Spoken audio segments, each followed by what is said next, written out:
மாணவர்களுக்கு என்னுடைய பணிவார்ந்த வணக்கம். இன்னைக்கு முக்கியமான நாள். அந்த நாள் எல்லாருக்குமே தெரியும், காமராசருடைய பிறந்த நாள். காமராசரை பற்றி மாணவர்களுக்கு ஏன் அதிகமாக தெரியணும் அப்படின்னாக்கா, அவரை படிக்காத மேதை அப்படின்னு சொல்லுவாங்க. ஏன் படிக்காத மேதை?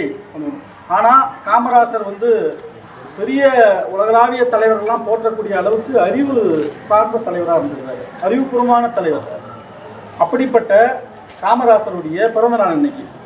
ஒரு முறை முதல்வராக இருக்கும்போது நிறைய அப்ளிகேஷன் மாணவர்கள் போட்டுருக்குறாங்க.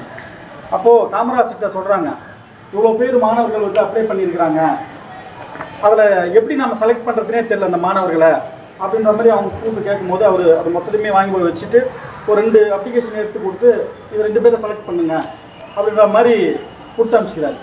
நாங்கள் இவ்வளோ தூரம் நாங்கள் பொருத்தி பார்த்தோம், எல்லாருமே எதை செலக்ட் பண்ணுறதுன்னு தெரியாமல் நாங்கள் முடிச்சுட்டு இருந்தோம். எப்படி நீங்கள் இதை நீங்கள் செலக்ட் பண்ணீங்க, இந்த 2 பேரை எப்படி நீங்கள் தேர்வு பண்ணீங்க அப்படின்னு கேட்கும்போது அவர் சொல்லியிருக்கிறார், என்னென்னா அவ்வளோ அப்ளிகேஷனில் 2-3 அப்ளிகேஷனில் மட்டும்தான் கை நாட்டு இருந்தது. அப்போது கை நாட்டு வைக்கக்கூடிய ஒரு பெற்றோர் இருக்கிறாங்க, அவங்க பிள்ளையை படிக்க வைக்கணுன்ற ஆர்வம் இருக்குது, அந்த பொருளை அப்ளை பண்ணியிருக்குது, ஆகவே இவங்க படிக்கணும் முதல் உரிமை அவங்களுக்கு அப்படின்ட்டு அவர் செலக்ட் பண்ணி கொடுத்துருக்காரு. அப்படிப்பட்ட ஒரு அறிவு சார்ந்த தலைவர் தான் காமராசர்.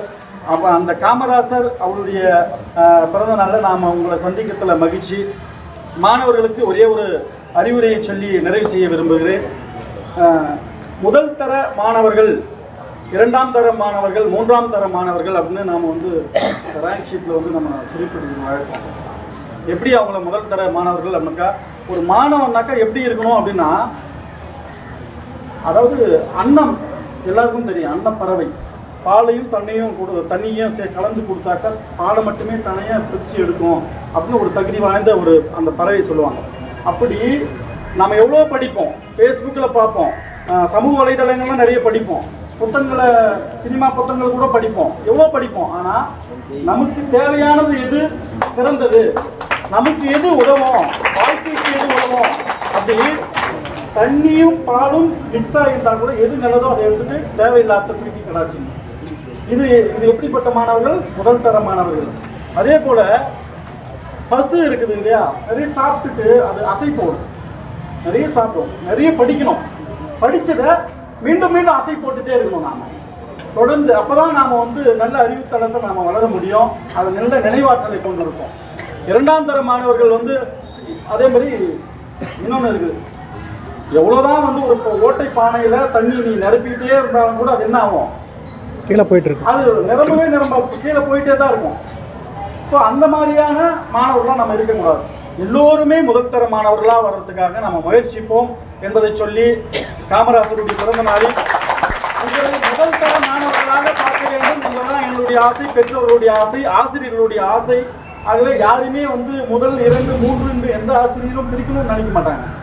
நம்ம கிட்ட தான் அவர் பிரிக்கணுமா வேணாவான்றது நம்ம கிட்ட தான் இருக்குது, நம்ம தகுதி தான், நம்முடைய அறிவாற்றல் தான்.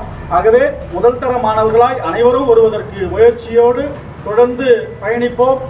மாணவர்கள் இந்த மாதிரி ஸ்டேஜில் பேசுறதுக்கு எப்பயுமே அச்சப்படாதீங்க, கூச்சப்படாதீங்க.